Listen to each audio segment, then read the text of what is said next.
మండిపల్లి రాంప్రసాద్ రెడ్డి అని నేను శాసనసభ సభ్యునిగా ఎన్నికైనందుకు శాసనం ద్వారా నిర్మితమైన భారత రాజ్యాంగం పట్ల నిజమైన విశ్వాసం విధేయత చూపుతానని, భారతదేశ సార్వభౌమాధికారాన్ని సమగ్రతను కాపాడుతానని, నేను స్వీకరించబోయే కర్తవ్యాన్ని శ్రద్ధాశక్తులతో నిర్వహిస్తానని దైవసాక్షిగా ప్రమాణం చేస్తున్నాను. ఆంధ్రప్రదేశ్ శాసనసభ్యుడైన మండిపల్లి రాంప్రసాద్ రెడ్డి అని నేను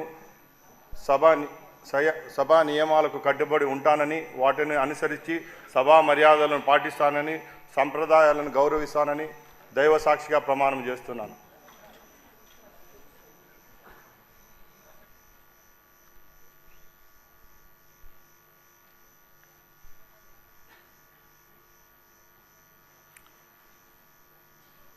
శ్రీ రవికుమార్ గొట్టిపాటి.